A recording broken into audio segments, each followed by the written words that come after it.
Voilà. Pas un peu plus long pour avoir le temps de lire tout ce que tu avais écrit, Maxime. Non, mais c'est la faute à François Ruffin, ça. Je sais pas si tu as vu, mais j'ai mis pour qu'on soit en règle avec nos devoirs, nos devoirs légaux. Ouais, tout à fait. Qui nous attend. Est-ce que je peux, avant de commencer, peut-être expliquer rapidement le principe de la chronique, comment ça a été pensé. En fait, c'est vrai qu'on s'était dit enfin, c'est important de militer, de parler politique, mais des fois c'est aussi important de tout simplement de se faire plaisir et chanter, danser, c'est important. Et je trouve qu'on a un patrimoine culturel à gauche qui est immense à ce niveau-là. On a beaucoup de chansons de gauche qui sont pas qui parlent de sujets, qui peuvent parler de sujets sérieux, mais parfois aussi sur des airs assez entraînants.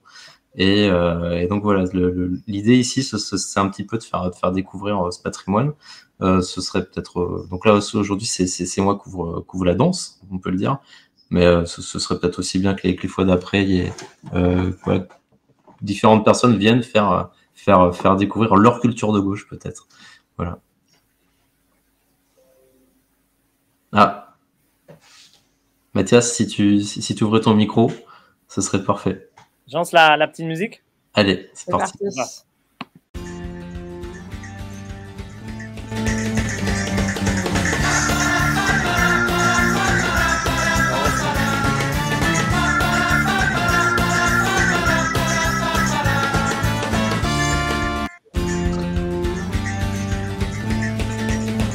Stop. Ah mince. Stop. Bon, c'est raté. Hein. Bon, alors pour cette première chronique, on traverse l'Atlantique pour aller au Québec, où je vous fais découvrir aujourd'hui Le gars de la compagnie, une chanson du groupe Les Cowboys Fringants, sortie en 2000 sur l'album Motel Capri, le premier album de référence du groupe. Alors avant de parler de la chanson en tant que telle et pourquoi elle nous intéresse, une petite présentation du groupe Les Cowboys Fringants.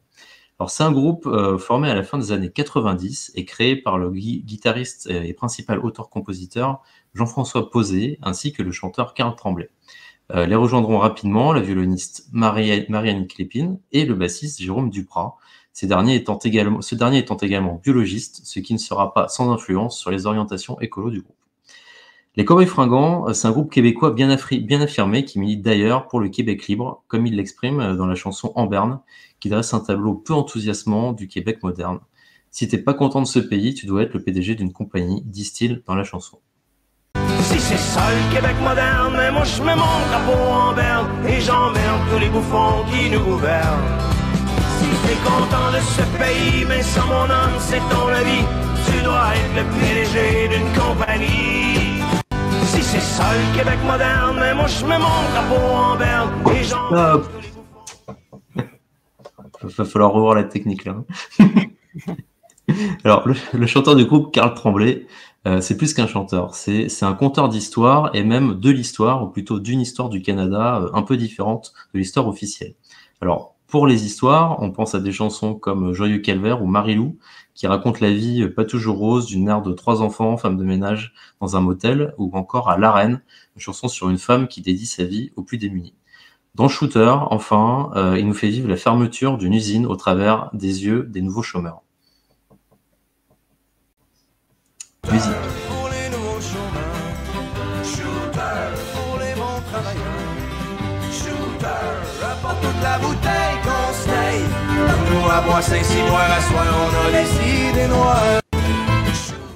Alors pour la partie historique, on citera Histoire de pêche, sur la disparition du poisson en Gaspésie, du fait de la pêche intensive, ou le titre Plus rien, qui raconte ni plus ni moins que la fin de l'histoire humaine. Tu l'as ? Il faut mettre ton micro, je crois. Ouais, il faut peut-être le Il ne mettre. reste que quelques minutes à la vie, tout au plus quelques heures, je sens que je faiblis. Je ne peux plus marcher, j'ai peine à respirer. Adieu l'humanité, adieu l'humanité. Alors, Le gars de la compagnie, la chanson qui fait plus précisément l'objet de cette chronique, donc, fait partie de ces titres qui révèlent la face sombre de l'histoire canadienne. Et pourtant, la chanson s'ouvre, comme souvent, sur l'air entraînant de la violoniste Marie-Annick Lépine.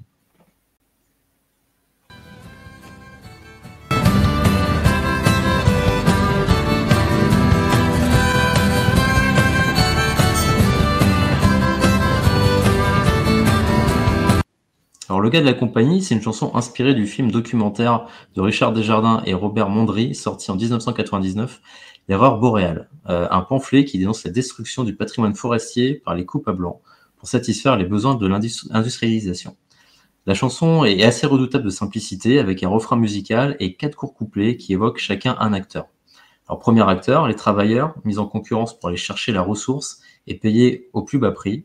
Au début du XXe siècle, chaque automne, une armée de jobbers envahit la forêt. Contraints de passer l'hiver dans des camps, ils sont payés au rendement individuel pour exercer ce qui est qualifié dans le documentaire de « métier le plus dur peut-être de l'histoire humaine », pour un salaire sans aucune mesure avec l'effort déployé.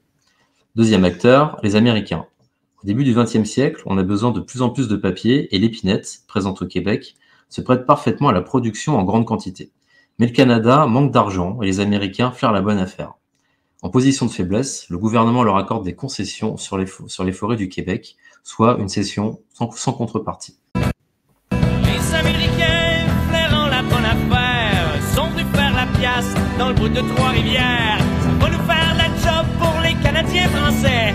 Bâtissez vos usines, puis nous on vous donne la forêt. Troisième acteur, le gouvernement canadien, qui devant l'impitoyable destruction de la ressource dans la seconde moitié du XVIIIe siècle, impose une petite taxe sur chaque arbre coupé et émet des permis, faisant naître une clique appelée les barons de la forêt. Il fait ainsi dépendre ses ressources de la coupe du bois. Alors que la demande s'accroît et que les coûts augmentent à mesure qu'on s'éloigne des rivières, au début des années 1970, le gouvernement abolit les concessions, qu'il remplace par une forme de piège généralisé pour faire récolter plus de bois. Il étend la coupe au nord et pendant 15 ans, la forêt québécoise est pillée par des machines qui ne peuvent pratiquer que la coupe à blanc, soit l'abattage de la totalité des arbres des terres exploitées. Comme on veut que ce soit de l'épinette qui repousse immédiatement, mais que la nature l'entend autrement, on va lui forcer la main par tous les moyens, avec par ailleurs un volume de coupe plus important que ce que la forêt peut donner. Et enfin, quatrième acteur, les Amérindiens, qui ont vu leur territoire de trappe pillé par les compagnies forestières, qui, devant l'horreur, ont tenté de discuter et d'expliquer ce qu'ils constataient au travers du comportement des animaux, mais n'ont récolté que moqueries et insultes. Après leur avoir dit de rentrer chez eux, le gars de la compagnie, satisfait et même peut-être un peu étonné que tout soit si facile pour lui, nous gratifie de cette belle réflexion en se demandant « C'est qui le con qui a dit que l'argent poussait pas dans les arbres ?» Et le gars de la compagnie rit dans sa barbe. C'est qui le con qui a dit que l'argent poussait pas dans les arbres?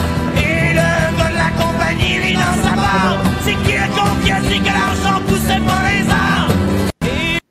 Donc là, si le mot n'est pas prononcé, la chanson fait clairement le lien entre le principe d'accumulation sans fin du capitalisme et la destruction de la nature. Je vous recommande donc vivement de l'écouter en entier, avec toute l'œuvre des Cowboys Fringants, par toutes les voies légales dont vous disposez bien sûr, et de ne pas hésiter à soutenir la fondation Cowboys Fringants, dont les 3 missions sont la réduction de l'impact du groupe musical sur l'environnement, la protection des territoires à haute valeur écologique et la recherche scientifique. Je vous conseille aussi évidemment le film documentaire L'erreur boréale de Richard Desjardins et Robert Mondry, sorti en 1999. Et voilà. Alors Mathias, encore une fois, le micro allumé, c'est beaucoup mieux. C'est vrai, ça marche pas avec le micro éteint? C'est étonnant. Ah, super, ça. Maintenant, on va tous aller l'écouter soi-même de façon légale. Sur les liens, je ne sais pas si toi, tu peux mettre le lien sur le chat. Parce que moi, j'arrive pas à... Le lien de la fondation? Ouais. Ouais, je pense que je l'ai. Ouais, c'est une page Facebook. Voilà, je mets sur le chat. Et sinon, oui, les chansons, allez acheter les albums. Mais de toute façon, le groupe a mis tous ses clips sur YouTube. On en trouve sur... Ouais, voilà, on trouve sur YouTube, je pense, non? Ouais.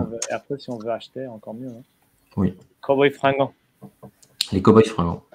Merci beaucoup, Maxime, pour cette évasion musicale. Franchement, Enfin, je connaissais déjà le groupe un petit peu, mais c'est vrai qu'il y a plein. Enfin, c'est vraiment lié aussi à l'histoire du Québec, et c'est vrai que nous, on connaît pas forcément toute cette histoire-là, et ça permet aussi de faire connaître les thèmes de ce groupe et du Québec en général vers d'autres contrées francophones. Donc voilà. Exactement.